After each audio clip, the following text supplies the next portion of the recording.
For the martial artist, this is the top of the mountain, the octagon. Years of blood, sweat, and sacrifice all lead up to this, the Olympics of the martial arts world. To step onto this mat is to realize the dream of a lifetime, but for some, it turns out to be a nightmare. Tonight, the fastest, most powerful, most intense fighters on the planet meet in the Ultimate Fighting Championship 7, the most talked about event in sports. They come from 5 different continents, putting their skills to the ultimate test. 8 fighters on a no-holds-barred collision course that ends right here in the octagon. And when it's over, only one will be named the 7th Ultimate Fighting Champion, plus the Super Fight. Defending Super Fight champion Ken Shamrock meets UFC 6 kingpin Oleg Taktarov. It's The Rock versus the Russian Bear in Shamrock's first title defense as master of the octagon. Both men, kings of submission. Both men, battle-tested and ready. But on this night, only one man will emerge victorious. So welcome to the House of Dreams and Pain, the House of Guts and Glory, as the stage is set for UFC 7. Let's open up the gate. We're in Western New York on the shores of Lake Erie in the city of Buffalo on a cool September evening. And this is the Erie Basin Marina in the heart of the waterfront, adjacent to historic City Hall, one of the centerpieces of Buffalo's architectural legacy. Are setting the Buffalo Memorial Auditorium, which opened in 1940 and now is the home rink of the Buffalo Sabres. But tonight, at the venerable Aud, it will be fists, not pucks, flying from every angle. It's time once again for the Ultimate Fighting Championship. Hello again, everyone. I'm Bruce Beck. Tonight, just 7 weeks after our trip to Casper, Wyoming, we are back with UFC 7. And certainly with the quality of this competition, it's easy to understand why the event is called the Ultimate Fighting Championship. Tonight, we've got fighters from 5 different countries representing 14 different disciplines. Our main draw is outstanding. We've got 4 returning veterans. And as far as the super fight is concerned, well, it's a heck of a matchup. Ken Shamrock defending his belt against Oleg Taktarov, the UFC 6 champion. Now, friends, let me warn you from the beginning that this is serious combat. It is live. If it's not in the octagon, it's not real. There will be blood on the mats. Right now, to one of the members of our broadcast team, Olympic gold medalist in 1984 at the Olympics. Let's go to Jeff Black. I'm entering the battleground of the UFC, the octagon. It measures 32 feet across. It is surrounded by a 5-foot-high chain link fence that is both heavily padded and reinforced. There are 2 doors that both have deadlocks on them, and the footing is firm and fast. But perhaps the greatest feature of the octagon isn't its physical characteristics, but an intangible one, the effect it has on a fighter's psyche. To walk in alone and hear that deadbolt clang shut, to look up and see your opponent staring at you. Perhaps as first-timers come into this, it is a situation where it's hard for them to stay relaxed and calm. Thus, experience becomes a tremendous, tremendous commodity. But it even affects some of our most experienced fighters. Canadian Harold Howard, one of our fighters here tonight, perhaps sums it up best. And I quote, "It's a great rush, eh? It makes your sphincter get real tight." In my mind, that gives the phrase "pucker up" a whole new meaning. Back to you, Bruce.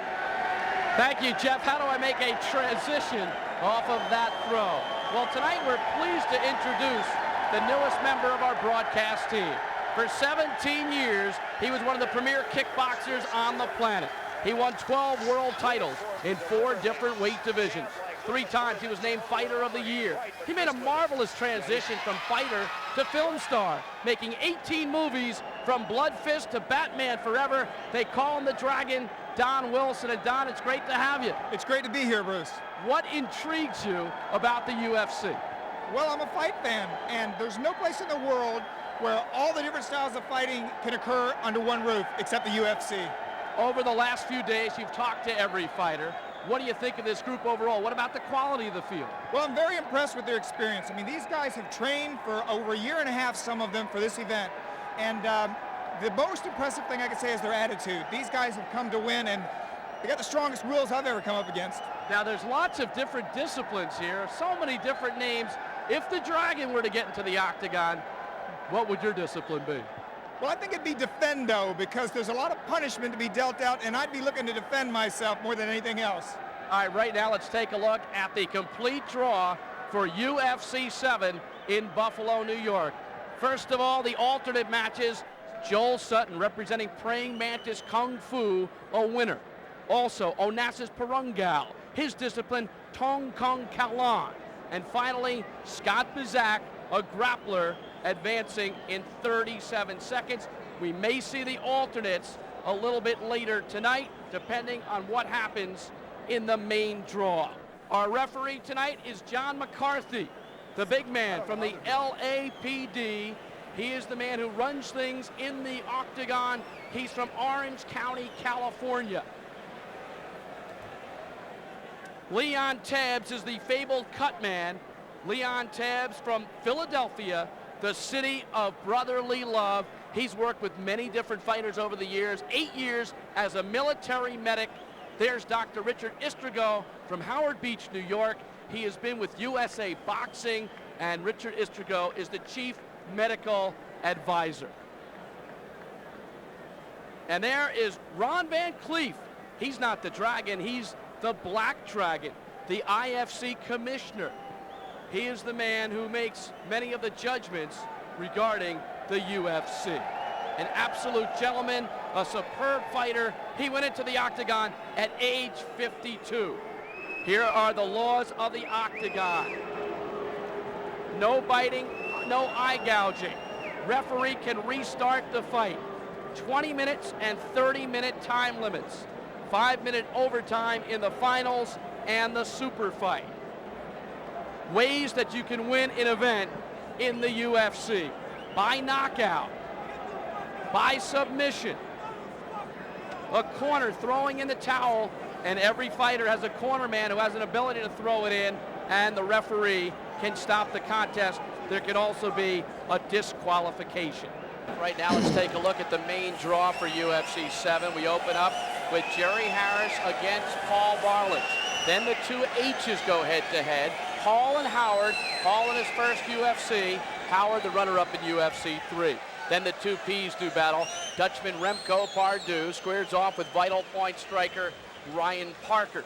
And we complete the quarterfinals of the main draw with the highly regarded grappler Marco Ruas of Brazil against the man they call Thunderfoot, Larry Curran. And tonight, for the third time between the semifinals and finals of the main draw, we've got a super fight. The Japanese pancrase shoot fighting champion, Ken the Rock Shamrock, takes on a friend turned foe, world Sambo champion, Oleg the Russian Bear Taktarov. We're set for the formal introduction of the fighters. And right now, to the golden voice of fighting sports, let's go up to our octagon announcer, Michael Buffer. Ladies and gentlemen, good evening, and welcome to the War Memorial Auditorium here in the home of the Buffalo Bills, Buffalo, New York, where tonight, SEG Sports Corporation presents the ultimate in excitement, the ultimate in war, the ultimate in martial arts, the ultimate fighting championship 7.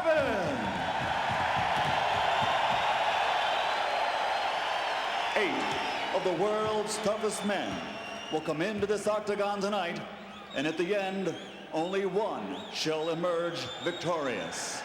Plus, later this evening, the Russian Bear versus The Rock. In his first title defense, super fight champion Ken Shamrock takes on UFC 6 champion Oleg Taktarov. Tonight, there are no weight classes, there are no rounds, there are no timeouts. Assigned at the octagon, at the side of the octagon, our official physician is Dr. Richard Istrigo. And when the action begins inside the octagon, the man in charge will be your official UFC referee, Big John McCarthy. And now, ladies and gentlemen, are you ready? Buffalo, New York, are you ready? Let's get ready to rumble!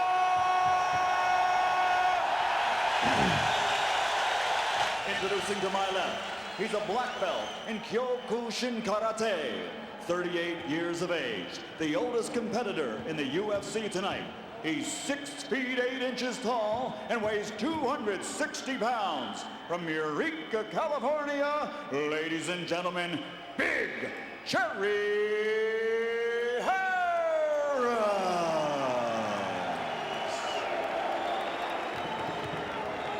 And his opponent to my right, returning to the octagon tonight, a black belt in the art of trap fighting. 25-year-old who stands in at 6 feet 8 also. He weighs 300 pounds, fighting out of Sunnyvale, California, but he's originally from the icy north of Fairbanks, Alaska. He's known as the Polar Bear, presenting Paul Varlas.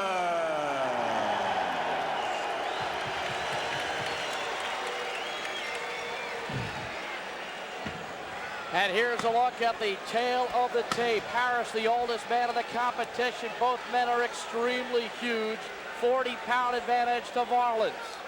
I'll tell you, the one thing about Varlins that you have to wonder, Cal Worsham, even though he lost to Varlins in UFC 6, hit Varlins a number of times in the head, and if Harris has got a lot more power, that could spell trouble. But Varlins' youth, I think, is also an advantage. Well, the only trouble with Kyokushinkai is they don't punch to the face, so we'll have to wait and see. Here we go, Varlins cruising across the octagon, grabbing Jerry Harris, leaning up against the octagon and throwing him down to the canvas. And beginning to punch at Jerry Harris's face. The door of the octagon swung open for a moment with the ferocity of that drop. Varlins is in very good position here, and with absolutely no ground experience, Harris is in trouble. Varlins punching to the head. Varlins wants to be smart, conserve energy here, find an easy weakness, exploit it, and then finish it. Punching to the head is Varlins. Big mistake by Harris to turn over on his stomach, because that sets him up for a choke. Oh, he's not even choking him. He's continuing. He's going to break his hand if he hits him on the top of the head enough. Varlins continues to pound away at the head of Jerry Harris. Let's go, let's go! I'll tell you what, Jeff, it doesn't look like Varlins is really that experienced with the wrestling by what he's doing. I mean, not at all, not at all. But Harris is in a lot of trouble. Oh, that's going to be it. Look out, that's it. Elbows to the head by Varlins. Referee John McCarthy got in there quickly, and the Polar Bear has emerged from hibernation, and he has won his first bout again.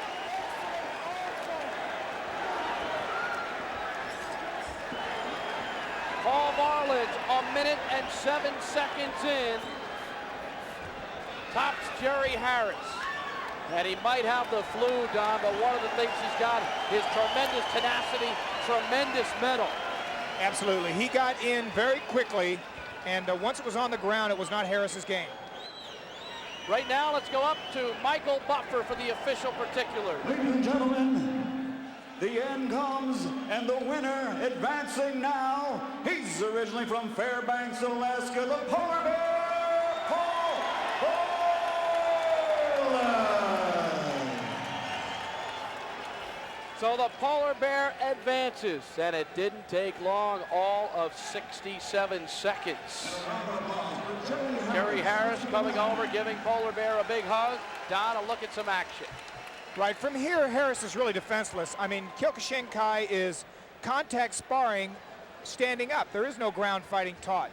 And without the experience, he really didn't know what to do in this position. I mean, it was just lucky for him that Varlins didn't put a chokehold on him. Another look at it. There's that big elbow.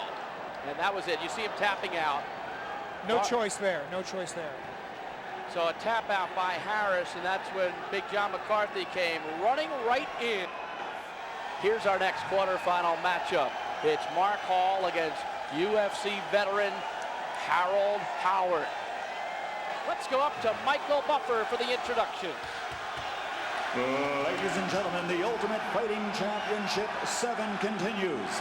Once again, when the action begins here in the octagon, the referee in charge will be Big Joe McCarthy. Introducing first to my left, he has a 3rd-degree black belt in the art of Muay Do, a black belt in Taekwondo, and a black belt in American Karate. With an amateur kickboxing record of 5-0, 3 by knockout, 34 years old, 6 feet tall, 190 pounds, from Murrieta, California, introducing Mark Hall.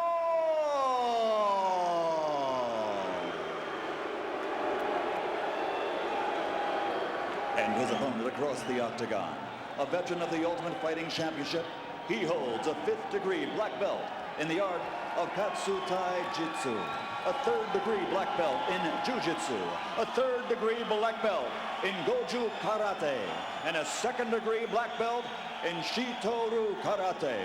37 years old, 6 feet 2, 240 pounds. He's the pride of Niagara Falls, Canada, presenting Harold Howard.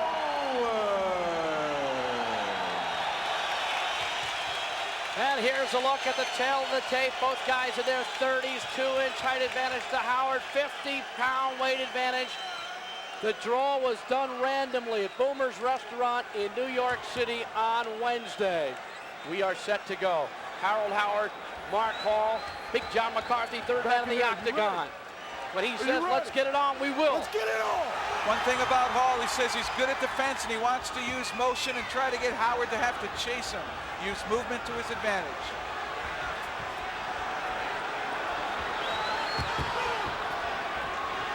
You can see Howard wanting to set up that right hand right away. Howard lands to the body. Solid right hand by Harold Howard. Well, this is a position Howard is not familiar with. Oh, he's got a good choke here, too. Howard rolled to his back, but he's working on the choke. Oh, a couple good shots by Hall right there. Hall lands again.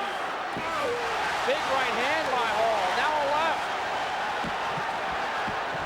Really, Howard wants to hold him close, not let him raise up where he can start getting room to throw punches. Right, he needs to lock in behind the head and keep him down, keep him close. Blood coming from the face of Harold Howard. Mark Hall on top, Howard on the bottom. He's got Howard's hair. That's a smart tactic. Howard came in with hair, and Hall's going to use it to keep his head down, try to get some room, get the leverage going, and then wail on punches. And really, Howard's lack of experience on the ground here is hurting him. Hall going for the headbutt. Now Howard trying to come back with a choke, and he can't get it. Howard's face is bloody. Keep it working. John McCarthy says to Hall to keep working. It's done. Howard's tapped. Howard is tapped out. Mark Hall wins. And I believe it's a surprise. It took a minute 41. Well, it was a surprise to me. I didn't expect Hall to get on top of him like that. He had that kind of position as a wrestler. I didn't think he had the experience. Well, anybody that saw a Howard tape knows he's got a big right hand and he doesn't have a lot of ground experience. Hall used it to his advantage. Mark Hall showing tremendous strength, especially in his upper body. A wrestler in high school wanted to test himself tonight. Donna, look at it. From the takedown on, it looked like it was going to be Harold, but when he rolled over on him, it was all his way. That was it. The only thing I can say is Harold did keep his legs on the outside, but he didn't use it to his advantage. He didn't keep Hall's head close enough, which, like Jeff said, gave him room to punch. Well, Mark Hall grew up and he had a speech impediment. He started fighting when kids made fun of him. Became a bouncer, a wrestler in high school, played football and baseball, and 5-0 in amateur kickboxing. And Dragon, here's a look at the tap. Right, I think he takes a series of punches here and taps. And you know, they tell you to tap out by hitting the ground with your foot or hand. He just gave like a cross sign with his hands, and it wasn't really received quickly by Big John McCarthy. Here's Michael Buffer. Ladies and gentlemen, referee Big John McCarthy has to call a halt to the action. The winner and advancing in the Ultimate Fighting Championship 7 from Murrieta, California, Mark Hall.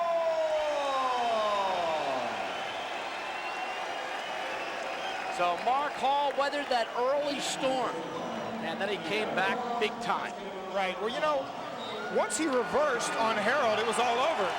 Harold didn't have the wrestling and grappling experience to deal with it. Well, Jim Kelly, quarterback of the Bills, in attendance tonight, taking in the UFC action. Here's our next quarterfinal matchup.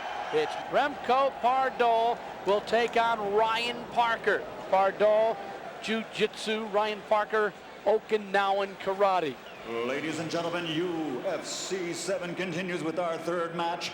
Once again, referee in charge, Big John McCarthy.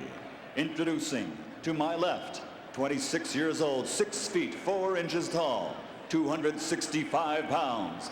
Please welcome back to the octagon a veteran of the UFC from Oos in the Netherlands. He holds a second-degree black belt in Jiu-Jitsu with black belts in Judo and Taekwondo. He's a two-time Junior Netherlands Judo champion, two-time Dutch Jiu-Jitsu champion, two-time Danish Jiu-Jitsu champion, two-time German Jiu-Jitsu champion, the Belgian Jiu-Jitsu champion. He is the former Jiu-Jitsu champion of the world, Remco Pardoll.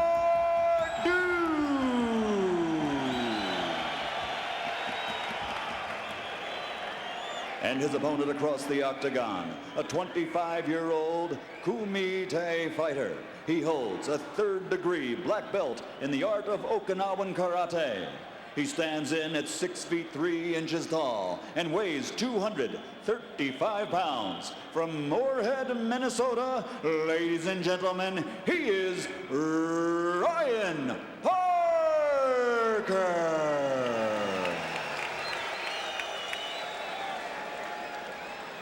And here's a look at the numbers. 26 years of age, Pardoll, 25 for Parker. Height about the same. Pardoll with a 30-pound weight advantage. Second UFC for Pardoll, first UFC for Ryan Parker. Let's get it on! And here we go. Now, Parker himself said he may lack a little bit of conditioning, and being a first-timer, he lacks experience in the octagon. Obviously, Remco a little bit more experienced in there, and he's closed the distance. This is now Remco's kind of fight. Well, you know, he said Parker down. He said earlier on that he was going to use a secret tonight. Now let's see if we can figure out what it is. And right now it is Ryan Parker backed up against the fence of the octagon. Both fighters wearing the gis. Nice move by Pardoll. Beautiful takedown. That's just a straight headlock, but he's going to get that arm lock into place here. If he can get that thing secure between his... Oh, that's it. He's going to have to tap out. At the head. And he has no defense, no way to protect his face there. He has not tapped out yet. It's a wide open target as Pardoll just pops away. Parker says he's hard to hurt, but boy, I'll tell you what, those are some straight shots. Now he's got his arm. If he locks that arm out, it will be over. Trying to end it with a choke. A little over a minute in. Remco Pardoll in control. Let's go. It almost looks as though Parker's trying to fight off his back. I don't even know if he really has to. That's like a wrestling response. Get off your back. All he needs to do is keep from being choked and prevent those hands from striking him. You can see Remco's knuckles are very red. Pardoll taking full advantage of his 30-pound weight advantage. Remco's going to start looking for a submission here. Remco continues to work. Parker. He's going to try to, this is going to be a slow choke. He's going to try to slow choke him here. Pardoll hoping to get the choke, looking to end it. Parker defenseless right now on his back. Steve, I really don't see any way out for Parker. Well, he himself says he has absolutely no ground experience, and with Remco on top of him, this really is poor position for Parker. Steve Boucher holds Parker's towel in the corner, and he either will toss that in or Parker will submit if Remco can get either a submission or get this slow choke to work. Referee John McCarthy telling Parker to keep working. He wants Parker to keep working as well. And Parker punches. I'm surprised Remco hasn't tried to reach and grab either Parker's gi or his own and try to choke him with it. Keep it going. That's how Gracie beat Remco when they met in an earlier UFC. Almost 3 minutes in. Pardew has got 2 wins in the UFC over Alberto Leon and Orlando Beach. Oh, here it comes. He's trying to get the arm under. Now he'll have an over-under lock here. He can start a choke. He'll lock on his own knee now. That's it. Pardew did the job. It was slow, methodical, but effective. You called it, Jim. 3:05, the official time. Good job, both of you. Good job. Stand over here. Remco Pardew from the very beginning, dominating, and then just getting the choke finally. Once he got his hand on his gi, because these fighters use that gi for grip. Once he gripped his gi, he was able to initiate the choke. Here's a look at it, Dragon. Now, we're starting right now from the takedown. Very good hip throw right here.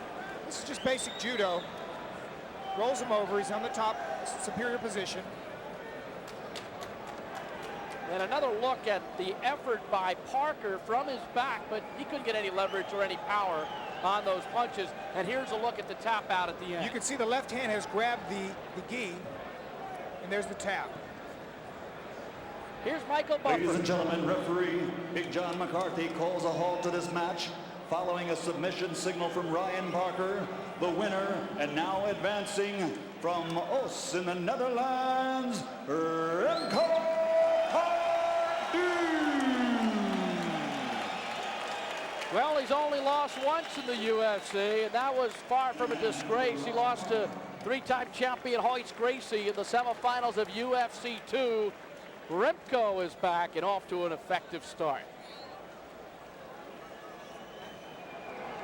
So Remco Pardew is into the semifinals. We've got one more quarterfinal left, and we would think the favorite of this competition, Marco Ruas, he's up next against Larry Curitin. Michael Buffer for the formal particulars. And now, ladies and gentlemen, here at UFC 7, this is match number 4. Once again, your referee is Big John McCarthy. Introducing first, to my left, he's 6 feet 1 inches tall and weighs in at 210 pounds. He's a 4-time Brazilian Muay Thai champion, state heavyweight boxing champion, and reigning Brazilian Vale Tudo champion. Undefeated in bare-knuckle matches from Rio de Janeiro, Brazil, the king of the streets, Marco Ruas.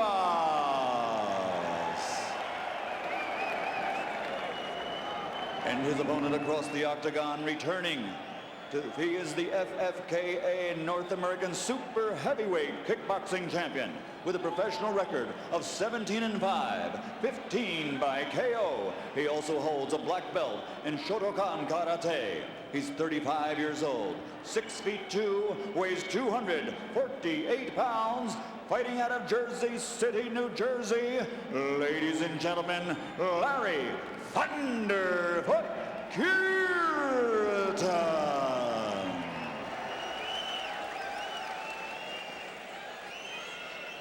Here's a look at the tail of the tape. Ruas' age unknown. Ruas with a 38-pound disadvantage in weight, but folks, I would not blink here because this one could be quick if Ruas is as good as they say. Are you ready? Let's get it on. He has ground attack to his advantage. Larry Curitin not well versed at all on the ground, and that's immediately what Marcos Ruas goes for, and he's in a chokehold here. Oh, what a drop by Ruas. Curitin tries to roll him, but can't. Some power there by Ruas, but nothing yet. No submission, no lock. Well, Curitin has no ground experience to speak of, and He doesn't know what to do from here, I am sure of that. Trying to elbow from the canvas. Huas continuing to work for control. And now Curtin spins him, but look out. Huas might be even better from the ground. A big right from the kickboxer, Larry Curtin. We've seen fighters before who are actually comfortable in this lower position. Keep it working. Huas has actually fought Rickson Gracie to a draw. That's what has been rumored. It was a draw. And certainly, if you fought the Gracies, you've learned the guard. Right, he's doing what he should be, keeping the fighter on top close to him so he can't get up and strike. This might even be close to some kind of a choke. Not really. Big right hand belted in there by Curtin. If Curtin keeps hitting that spot, he can soften up Huas. This is a good place to have him, pinched up against that fence. You'd rather have him head first into the fence and not sideways to it, and they're starting to lay against it. This will work against Curtin. It's going to remove one of his sides from having any kind of leverage to punch with. So Huas having to work from his back. And Larry Curtin coming out and using that big increase in weight, about 18 pounds from the last UFC, to his advantage. Right, he's got a good position right here. I'm surprised. Oh, submission on the arm attempt there. Unable to get it. It seemed that Curtin had a guillotine choke going right away when Huas picked him up and slammed him. Oh, he missed and hit the canvas with that punch.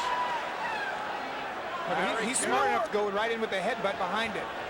2 minutes in, and Curtin continues to surprise.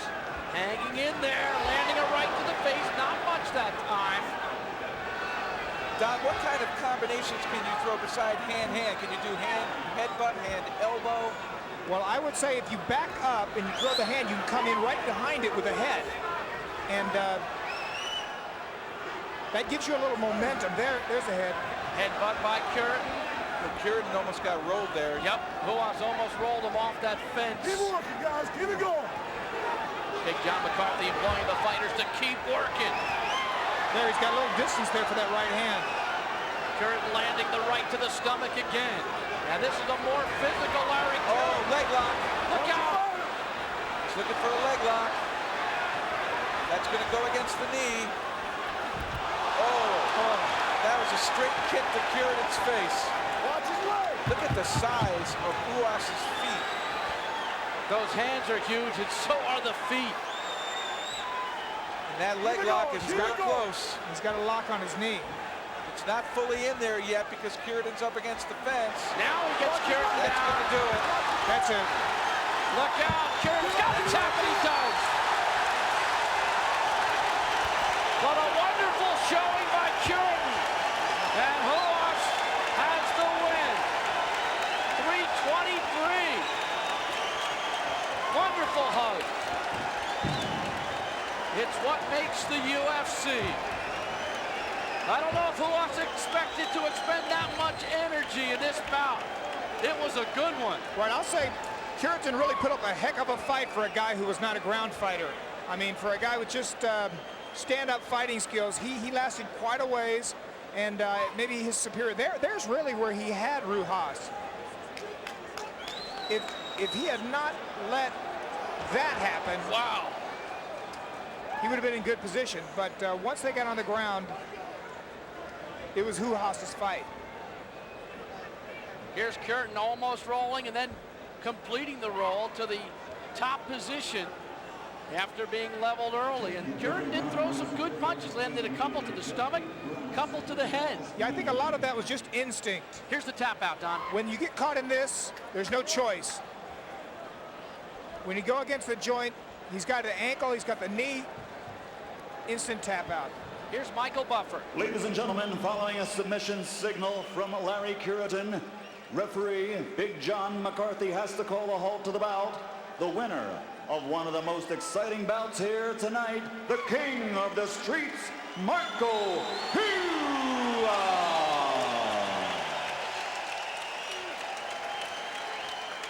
And a hand for Larry Curtin. Let's hear it for him. Marco Huas is into the semifinals. He had to work for it. Here's a look at what has unfolded thus far. Paul Varlins with a tap out, advancing when Harris tapped out at 1:07. Elbows were the key in that bout. Mark Hall, a minute 42, a tap out by Harold Howard, so he advances. Remco Pardue with a choke, 3:05 the time of that win over Ryan Parker. And Marco Huas, 3:23, longest bout of the first round. Submission leg hold was the advantage to Marco Huas. Here's the matchup of our first semifinal. Paul Varlins and Mark Hall, neither was in the octagon long. Varlins for 1:07, Mark Hall for 1:42, and the Polar Bear is ready to take center stage. Here's Michael Buffer. And now, ladies and gentlemen, we move on. This is the battle between the winners of matches 1 and 2 here at UFC number 7. Once again, the man in charge of the action, your referee, Big John McCarthy. Introducing to my left, a black belt in the art of trap fighting, 25 years old, 6'8", 300 pounds, living and fighting out of Sunnyvale, California, a native of Fairbanks, Alaska. Once again, the Polar Bear, Paul Varlins.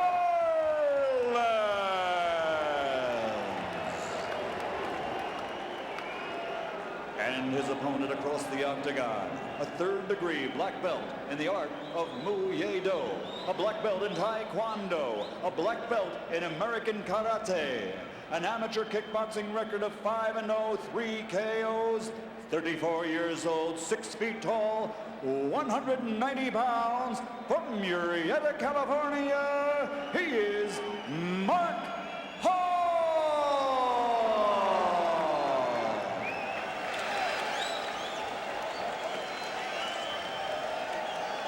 It's a classic case of David versus Goliath. 110-pound difference in weight. Here's a look at the tail of the tape. Trap fighting, big age difference here, and that might work in Varlin's advantage, but the height and the weight belong to Varlin. Semifinal action about to commence in UFC 7. Are you ready? Let's get it on! Let's see if Varlins across the octagon, and he eats a right hand from Hall. this is where Hall wants him, in tight. Varlins brings him down. Good head grip. That's a straight headlock, no arm in there, and that's very, very tight. He could literally pull the head off here if he can get the right kind of leverage, get that big body all the way out to the side and stay perpendicular to him. This is not where Hall wants to be. This is about the worst position to start from for Hall's style of fighting. Varlins trying to free that left hand and land some punches. Well, the arm's now in the lock. That'll take some of the pressure off of the neck. Watch your fighter! Varlins continuing to move for better position. Varlins here should just kind of relax. Watch the elbow. That's his punctuation mark. If he can get it free, Oh, there it is. that's Key it. lock. That's a Great key lock. Perfect wrestling hold there. Key lock, able to torque the elbow and shoulder. Hall had it submit. 104, a key lock by Paul Varlins, and Mark Hall had to tap out.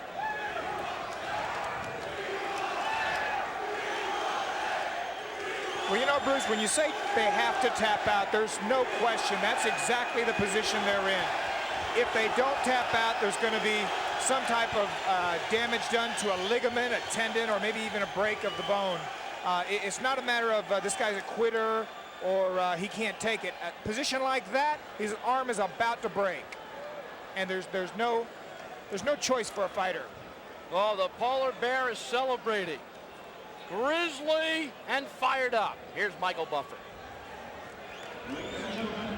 John McCarthy, seeing a submissive signal from Mark Hall, calls a halt to the match. The winner, and now advancing to the final match of the UFC 7, Paul Varlins.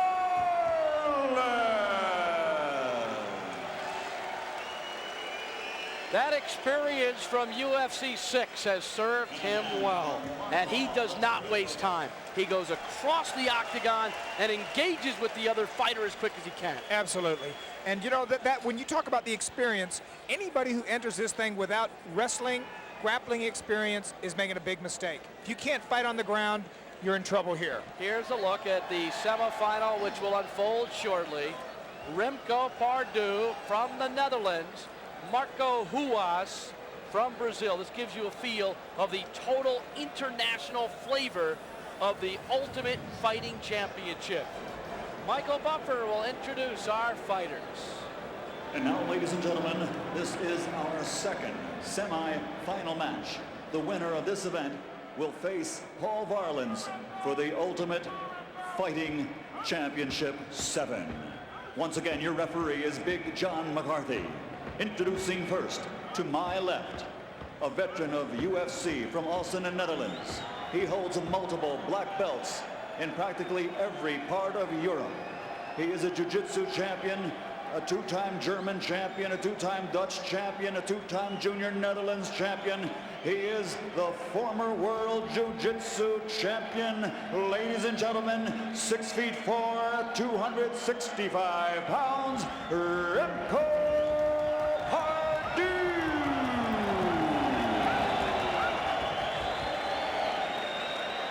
And his opponent across the octagon, 6'1", 210 pounds, four-time Brazilian Muay Thai champion, a state heavyweight boxing champion, and reigning Brazilian Cejudo champion, undefeated in bare knuckle matches, once again from Rio de Janeiro, the king of the streets, Marco Ruas.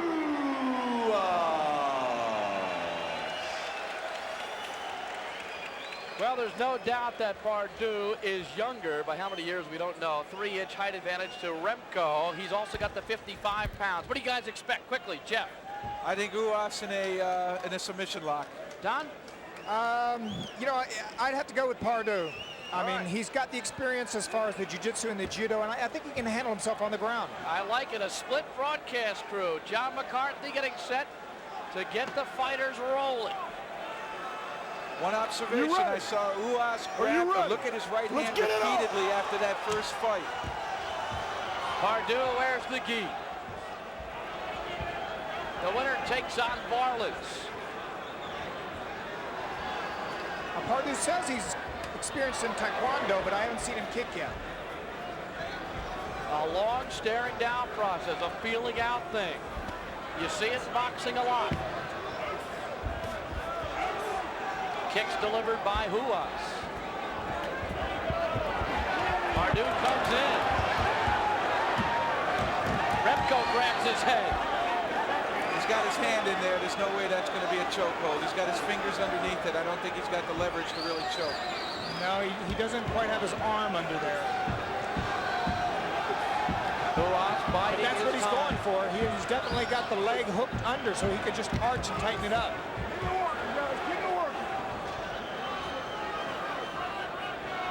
Ruas actually looked up. Seems pretty calm in there. Pardieu isn't very far away, though, from making that a guillotine. He's got the arm across underneath the chin, but really not hitting deep. It's not very deep. You're right, Doc. Pardieu has Ruas backed up against the chain link fence. It's more his wrist. The end of his hand is underneath the chin. If he gets the arm under, it could be a different story. Is Ruas being patient here, Jeff, or is he in trouble? Ruas is being patient. He's waiting to see what Pardieu will try and attempt, but I think Pardieu is also playing that same game. He doesn't want to give up that lock. He's very close to making it a good choke.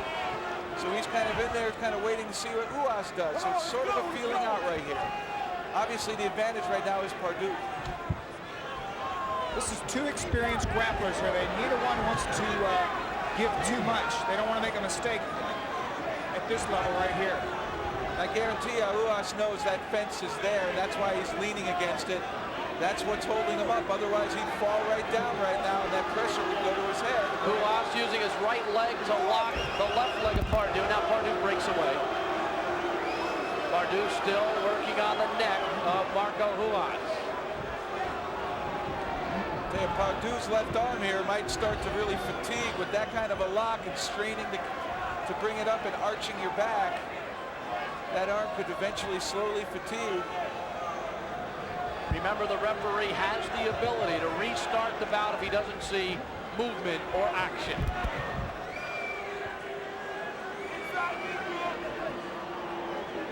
You know, something I've always wondered, what happens if Ruas stomped the big toe of Pardue?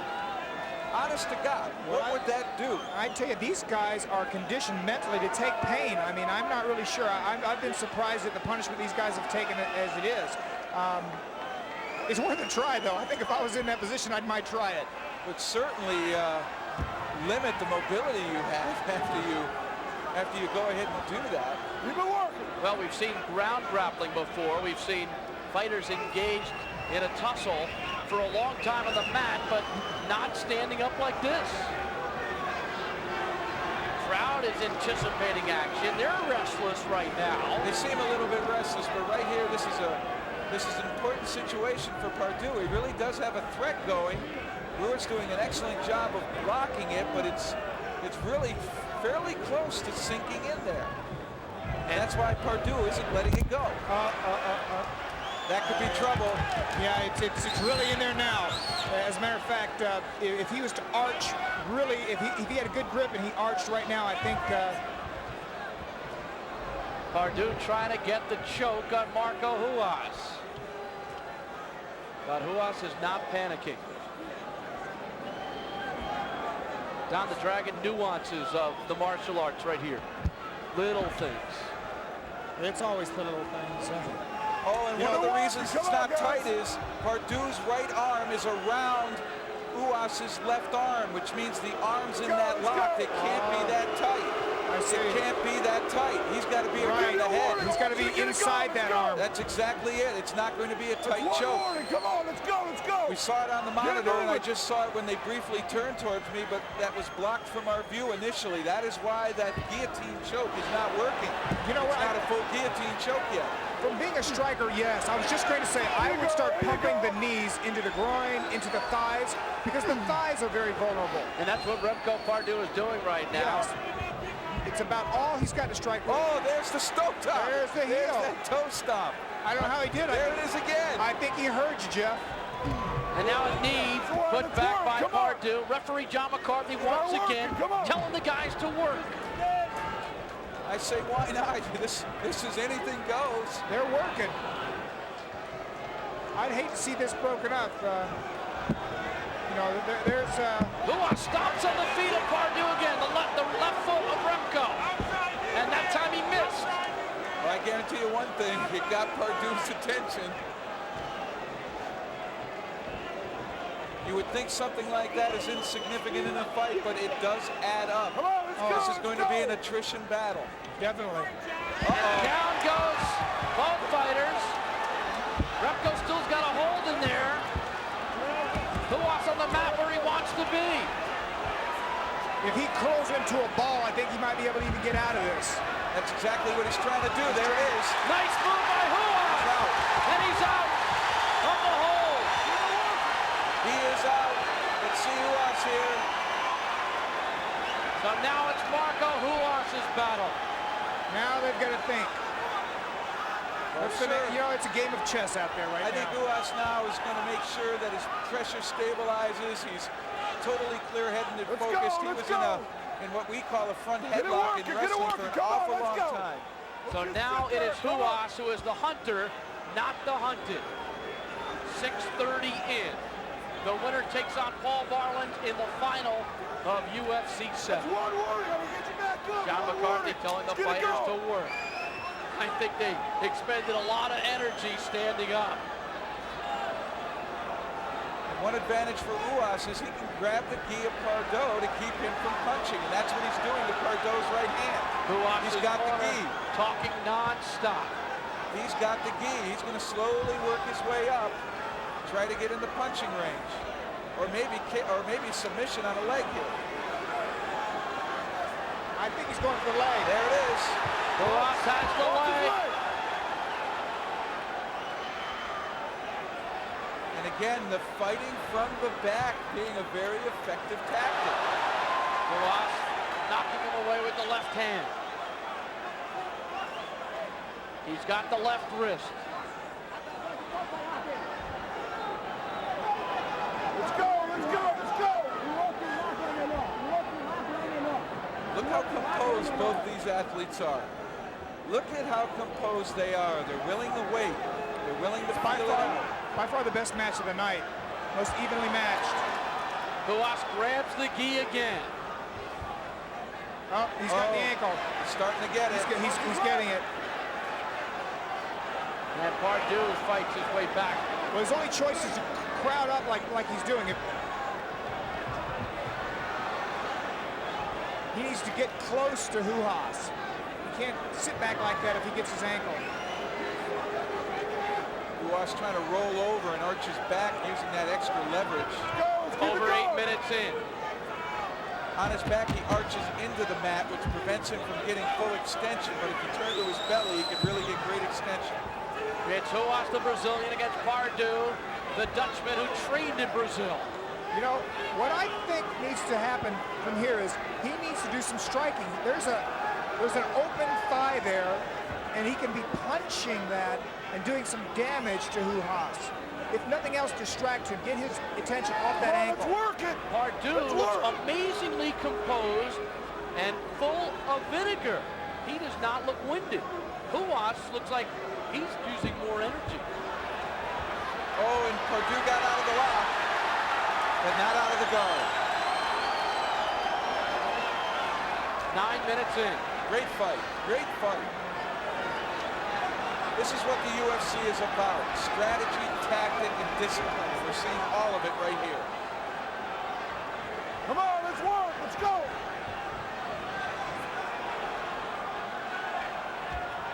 There is a 20-minute time limit at the quarterfinals and the semifinals. If for some reason this ended in a draw, both fighters would not advance. An alternate would be summoned to take on Paul Varelans in the championship of UFC 7.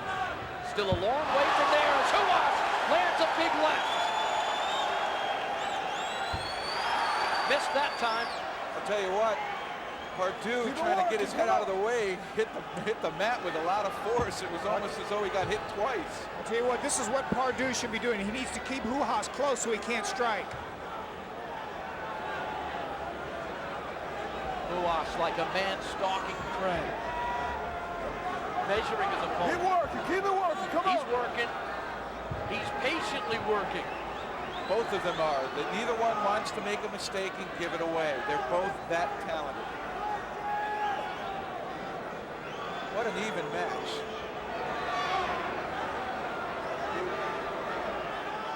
Pardue has a 55-pound advantage on Ruas. I'm very impressed with the way Ruas has been using the gi to his advantage. He grabs the legs, he grabs the sleeves, he grabs every portion of the gi he uses as a grip. You see him grabbing the legs now. Pants, you see that? Controlling him with his gi. That's interesting because Royce Gracie uses his own gi as an offensive tool, Jeff. Certainly he does, both in terms of grip to keep a person near him and also as a weapon for a choke. 11 minutes plus in. 20-minute time limit. It looks like Ruas wants up.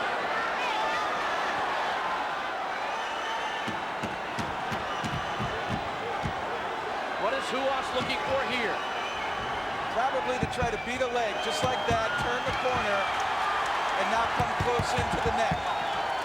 Very nicely done by Ruas. Now let's see what he can do from there. And it's interesting, a lot of these fighters cross their leg when they're in the bottom position. A knee landed by Ruas, another knee. It'll chop away with you a little bit. There's not enough on that to get a submission. Keep working, let it go. I think it takes more energy than it's worth. He's looking for something. He's reaching inside the gi of Pardue. Unless that hand got caught in there and Pardue wants to keep it in there by holding that gi collar up so Marcos can't pull the hand out. 12 minutes in. Marco Ruas on the top. Remco Pardue with the gi on the bottom. Keep working. Uwas is sweating profusely. Keep working. We got 8 minutes left. Let's go, gentlemen. I guarantee you Pardue is sweating too. We just can't see it. Not with the key on. Uwas trying to work himself up for a choke. There it is. Tap out. Oh, I don't understand what happened. I don't know if he just physically wore down. Was there a choke, guys? I didn't see a choke. I did not see a choke. There was no choke. Good job. Come on. 12:27 the time, Good job. and this You did one an ends outstanding job. rather strangely. The only thing I can think there is that he was in a position to absorb blows and he decided not to take them. That could have been it, but Let's go up to Michael Buffer for the announcement. Following the submission signal from Remco Pardue, referee John McCarthy calls a halt. The winner, and advancing to the final against Paul Varlins, the king of the streets of Rio de Janeiro, Michael Uwas. 12 minutes, 27 seconds.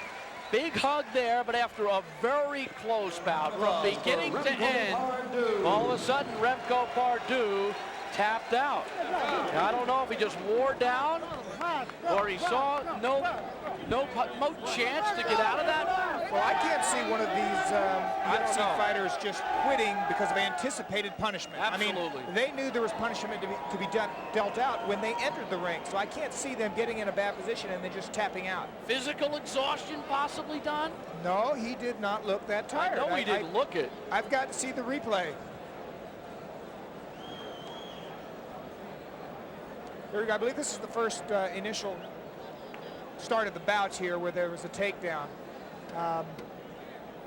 No, this is the headlock. Actually, he was in a good position here. And they stood on their feet for, the better part of 8 or 9 minutes. And finally, they hit the ground. Right. Neither fighter really was positive if he would end up in a superior position than the other one. I think that's what took so long for the takedown. This is the beautiful reversal by Uwas.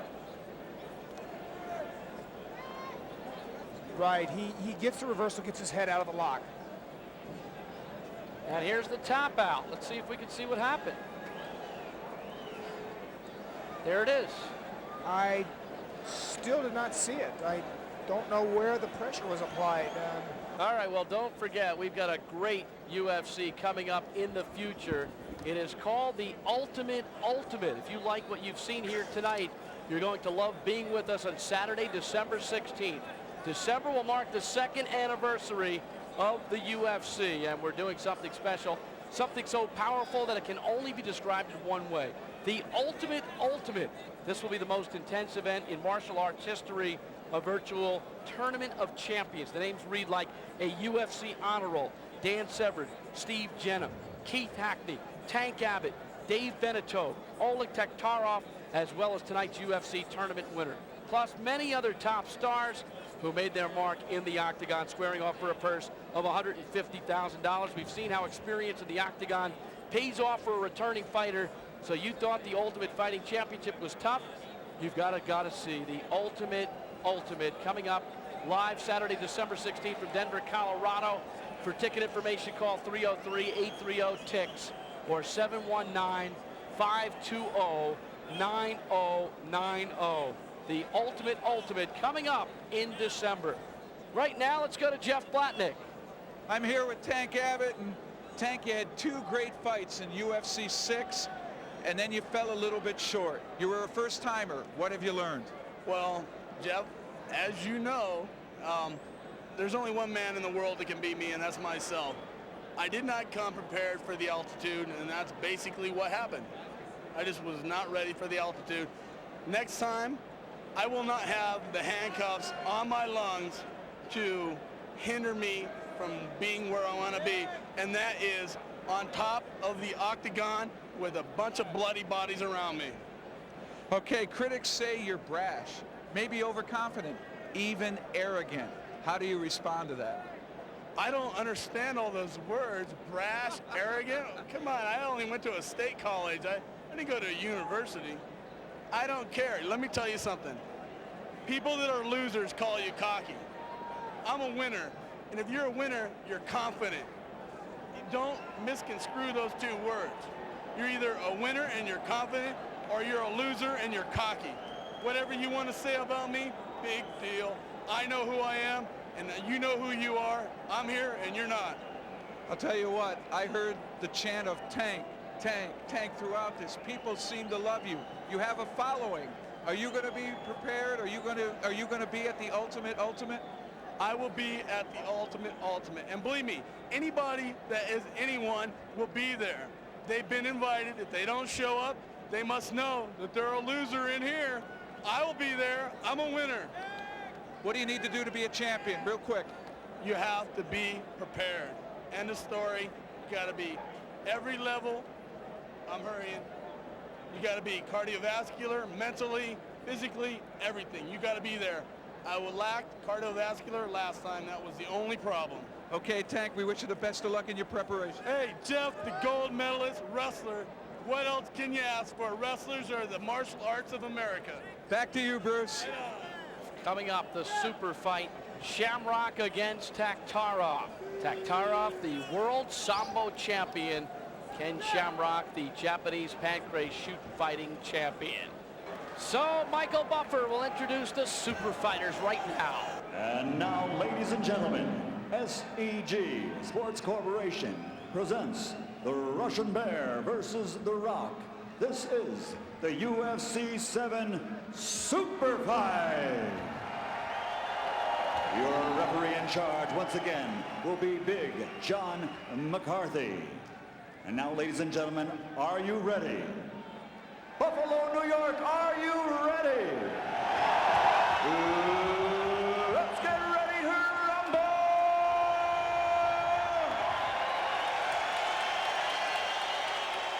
Introducing first to my left, from Gorky, Russia, fighting out of Dallas, Texas. He holds a 4th degree black belt in the art of jiu-jitsu. He's a 4-time European and Asian jiu-jitsu champion, Russian national judo champion, world sambo champion, and he is the reigning ultimate fighting champion, 6 feet tall, 215 pounds, the Russian Bear, Oleg Taktarov.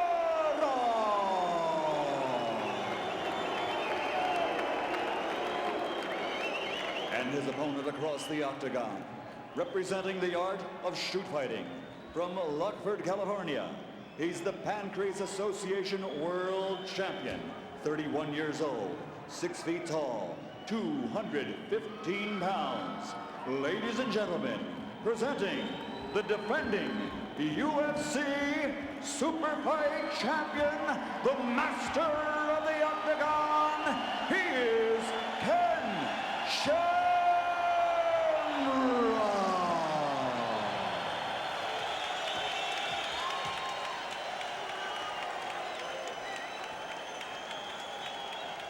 A 30-minute time limit with a 5-minute overtime. 50,000 to the winner, 25,000 to the loser, 30,000 if it's a draw for each. Shamrock 31, Taktarov 27. The weight the same, the height equal. It's just a matter of technique and who is on tonight. All right, it's for the best of the best. Are you ready? Are you ready? Let's get it on! Super fight underway. Shamrock and Taktarov. Shamrock said early on in the interview that he was going to use his jab, he's going to use some punching before he got into the grappling. Let's see if he sticks to his game plan. Neither one really wanting to close the distance too. A little left hand there by Shamrock.